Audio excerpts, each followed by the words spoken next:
किसी तरह उस नकाबपोश की बाइक का नंबर मिल जाए तो उसके घर का एड्रेस भी पता चल सकता है। लेकिन जिस तरह नकाबपोश फाइटिंग करता है उसे देखकर लगता तो नहीं है कि उसकी बाइक का नंबर ट्रांसपोर्ट ऑफिस में रजिस्टर्ड होगा।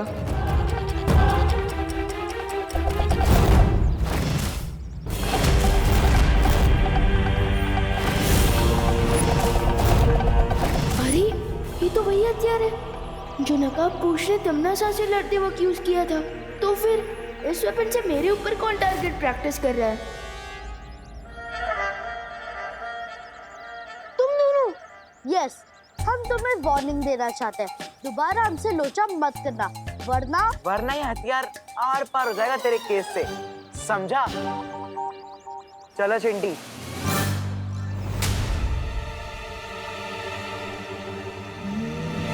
तिम्नासा के बिछाए सर्प जाल को भेद कर तुम मेरे पास आए हो। कुछ तो कारण होगा तुम्हारे पास।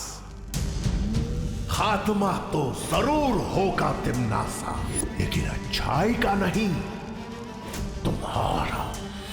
और जिस शक्ति के हाथों तुम्हारा अंत होने वाला है वो शक्ति धरती पे सांसें ले रही है। मैं आपसे उस छुपी शक्ति के बारे में जानने आया जो तिम्नासा की मौत बनने वाली। जैसे मुझे तिम्नासा से छुटकारा चाहिए, वैसे आप भी तिम्नासा की इस कैद से आजाद होना चाहते हैं। आपकी आजादी का रास्ता मेरे रास्ते से होकर जाता है। जिस छुपी शक्ति की तुम्हें तलाश है वो पहेलियों के माया जाल के अंदर है, ताकि कोई बुरी ताकत उसे नुकसान ना पहुंचा सके। पहेलियों का माया जाल? हाँ, मैं तुम्हें उस छुपी शक्ति तक पहुंचने का दरवाजा दिखा सकता हूं। उसके बाद पहेलियों के माया जाल को तुम्हें खुद तोड़ना होगा। क्या तुम ऐसा कर पाओगे बालवीर? मेरे जीवन का सिर्फ एक ही मकसद है, बुराई को जड़ से मिटाना। अगर तिम्नासा का अंत इस छुपी शक्ति के हाथों लिखा है तो मैं किसी भी माया जाल को तोड़ने के लिए तैयार हूं। ठीक है, तो सुनो। वो शक्ति एक ऐसे जीव में छुपी है जो खुद ही अपना पिता है, जो खुद ही अपनी माता है, जो सदियों पुराना है, जो अपना ही विधाता है। इस पहेली को सुलझा लोगे तो उस द्वार तक पहुंच जाओगे जिसके पीछे तुम्हें वो छुपी शक्ति मिलेगी। मेरी शुभकामनाएं तुम्हारे साथ हैं बालवीर।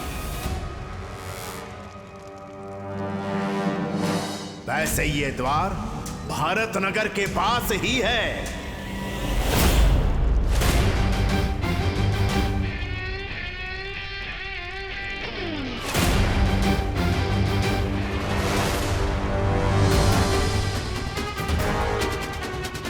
इस गुफा के बाहर थोड़ा संभल के कदम रखना, क्योंकि तुम्हारी शक्तियां इस गुफा के घेरे के अंदर काम नहीं करेंगी।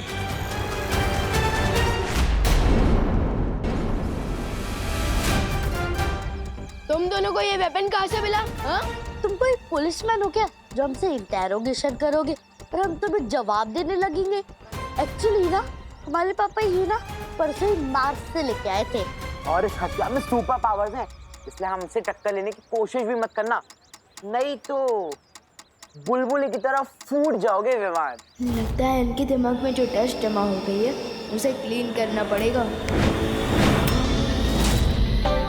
अब बताओ, तुम दोनों को ये वेपन कहाँ से मिला था? मार्केट के पीछे जो सुनसान रास्ता है ना, जहाँ पर वो पुरानी बस बंद पड़ी है, वहाँ मिला।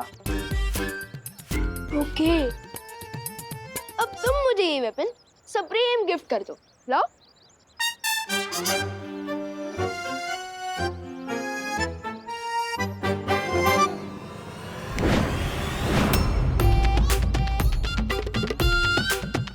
चिंटी, वो हथियार कहाँ गया? मुझे क्या पता है भैया, हथियार तो आपके हाथ में था। झूठ मत बोल चिंटी, मैंने तुझे दिया था। लेकिन ये पॉसिबल कैसे है? उस बस के पास तो परियों का सामना चपटाली और नागी जैसे हुआ था, जबकि नकाबपोश मेरे साथ मिलकर तिम्नासा से टक्कर ले रहा था। तो फिर उसका ये हथियार उस बस की पर कैसे मिला?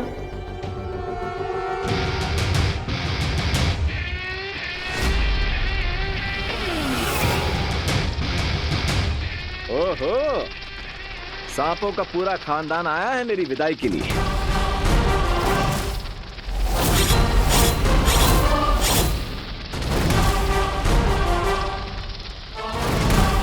तिमनासा, जैसा कि तुमने कहा था, मैंने बालवीर पर भारत नगर में नजर रखी थी।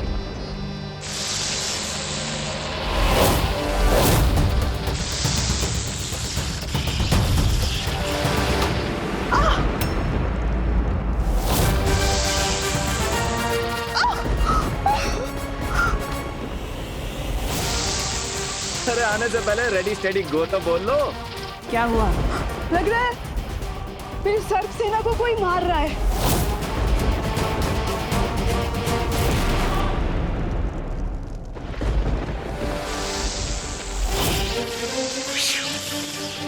बड़े जिद्दी किस्म के सांप हो यार।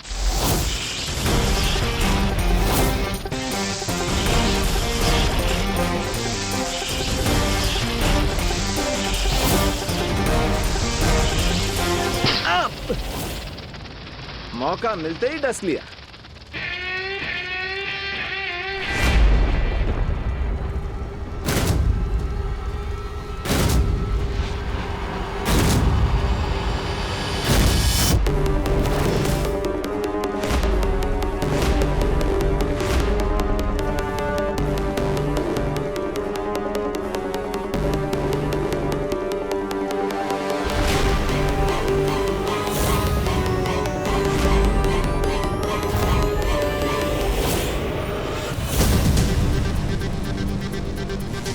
किसकी हिम्मत हुई सुरक्षा घेरे को तोड़ने की? कौन आया था यहाँ?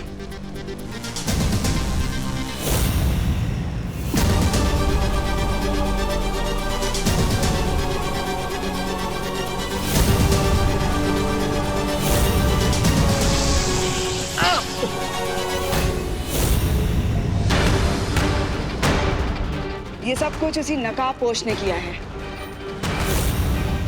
नकाबपोश?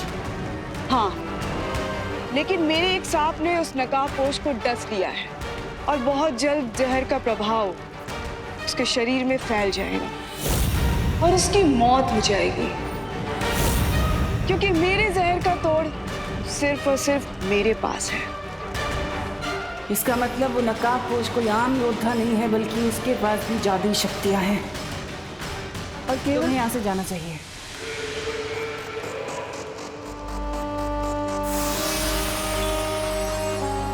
वो जरूर गुफा के अंदर आया होगा, लेकिन सर्वकाल के पास वो करने क्या आया था?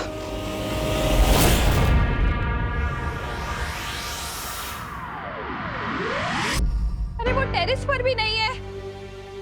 कौन टेरेस पर नहीं है मम्मी? अब पीछे ढूंढ रही है।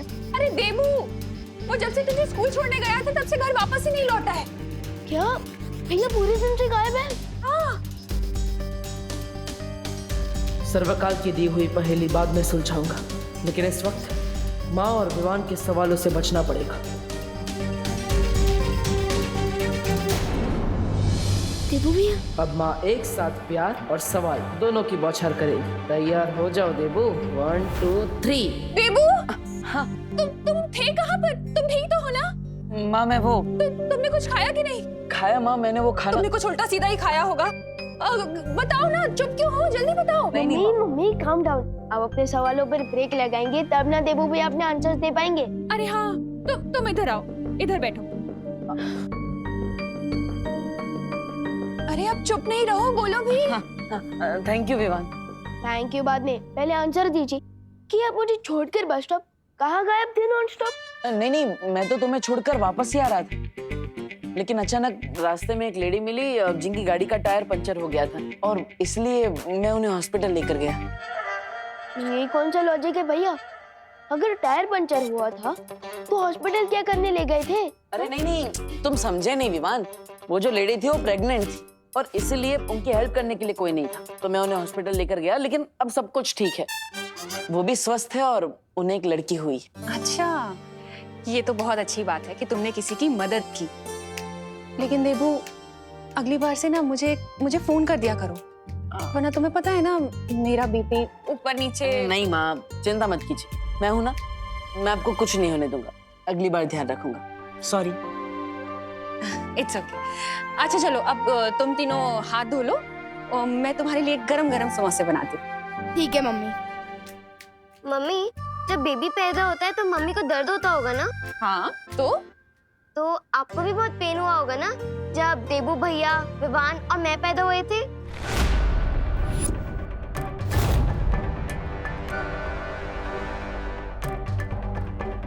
अरे खुशी, अभी अभी माँ के सवाल बंद हुए, तुमने अपने सवाल चालू कर दिए।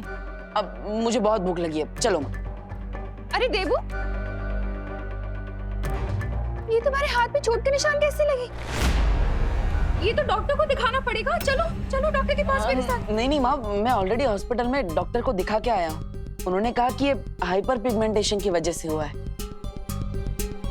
मतलब ज्यादा धूप की वजह से। चिंता करने की कोई बात नहीं है। उन्होंने मुझे दवाइयाँ भी लिख के दी है, मैं खुद लेकर आता हूँ। अरे लेकिन दवाइयाँ तो मैं फोन पे मंगा लूंगी ना। नहीं माँ, मेडिकल शॉप पास में ही है ना, मैं जुब से गया और जुब से आता हूँ, चिंता मत करो। हाँ? वो नकाबपोश आखिर तुम्हारे पास आया क्यों था?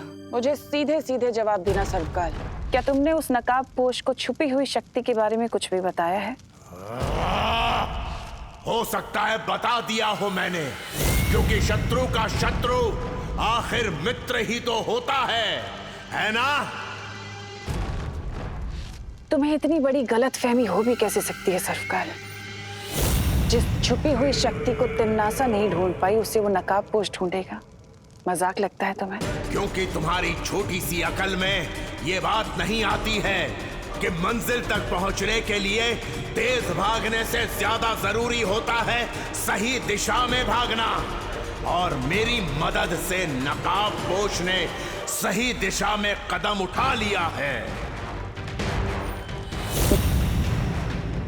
अच्छा सर्वकाल, अगर तुम्हें लगता है कि तुम्हारा ये तिनका बहुत ऊंची उड़ान भरने वाला है ना, तो मैं बहुत जल्द उसके पर काटने वाली हूँ।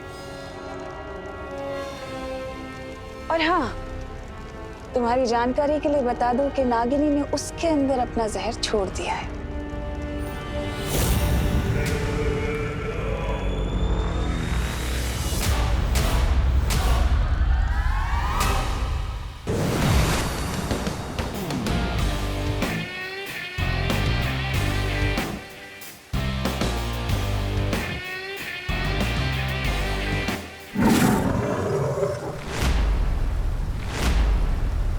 तो आखिर तुम आ ही गए उस जगह जहां तुम्हारी शक्तियां छीनी गई थीं।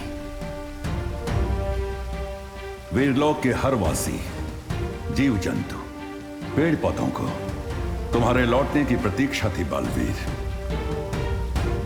और मैं भी तुम्हारे लौटने की राह देख रहा था।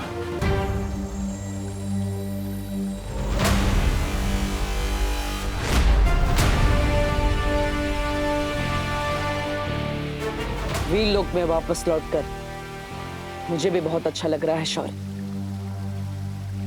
लेकिन मैंने जो किया वो भी बहुत जरूरी था। जब सर्वकाल से मुझे छुपी शक्ति के बारे में पता चला, तब तिमनासा को मुझ पर शक हो गया था। इसलिए मुझे ये सब नाटक करना पड़ा।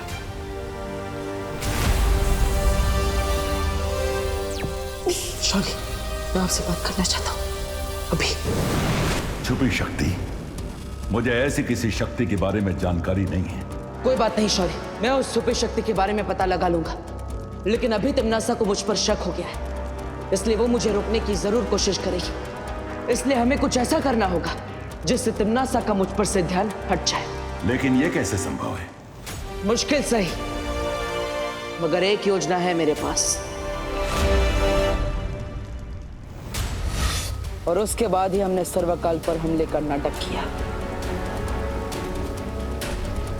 मेरी इस प्राण ऊर्जा से अगर तुम सर्वकाल पर हमला करोगे तो वो नष्ट हो जाएगा, लेकिन ऐसा करने के लिए तुम्हें खुद सर्वकाल के पास जाकर इस प्राण ऊर्जा का धमाका करना होगा। तिमनासा को तेल के दाने जितना भी शक ना हो, इसके लिए हमने परियों और विवान तक को सच नहीं बताया। इसलिए मैं ये निर्णय लेता हूँ कि धरती वासियों की रक्षा की जिम्मेदारी आज से बालवीर नहीं बल्कि उसका उत्तराधिकारी विवान करेगा, क्योंकि आज से और अभी से मैं बालवीर की सारी शक्तियां छीनता हूं। और उसके बाद में देबू बन गया, वो देबू जिसके पास ना ही शक्तियां थी और ना ही याददाश्त। तो ठीक है ना बेटा? आपने मुझे बेटा क्यों बोला? आप मुझे जानती है? जब्दाली और तौबा तौबा के कानों में भी ये खबर हमने ही डाली ताकि वो लोग तिम्नासा को देबू के बारे में बताएं। बालवीर ने ना हम दोनों को पहचाने नहीं। हाँ, और कौन तिम्नासा बोल रहा था? कौन तिम्नासा? लेकिन तिम्नासा भी कच्चे खिलाड़ी नहीं है। मेरी सच्चाई जानने के लिए उसने धरती पर परमाणु विस्फोटक लगा दिया, लेकिन मैंने भी अक्ल का कच्चा बनकर जानबूझ के तिम्नासा को उसी के जाल में फंसा दिया। प्लीज मुझे माफ कर दो। ये तो लगता है दीदी के पेपर्स हैं। डरपोक देबू का नाटक करते हुए मैंने उस परमाणु विस्फोटक का ट्रिगर भी चुरा लिया। अरे ये तो मेरा है। वो चूहे से भागते भागते मेरी जेब से गिर गया होगा। एक सेकंड दिखाइए, इस पे तो ट्रिगर लिखा है। हाँ, वो बंदूक में होता है वैसा ट्रिगर, या फिर जिससे बम को ऑन किया जा सकता है। लेकिन फिर भी सारी अड़चनों के बावजूद तिम्नासा ने वो परमाणु हथियार बना लिया। इसलिए मुझे खुद जाकर उस परमाणु हथियार के ट्रिगर का कनेक्शन तोड़ना पड़ा। एक सच को छुपाने के लिए ना जाने मुझे और आपको कितने झूठ बोलने पड़े, लेकिन फिर भी तिम्नासा और विवान को शक हो ही गया कि मेरी शक्तियां नहीं गई। और इसी शक को दूर करने के लिए तिम्नासा ने खुशी को अगवा कर लिया और उसे बचाने के लिए तुम्हें एक नया रूप लेना पड़ा, नकाबपोश का।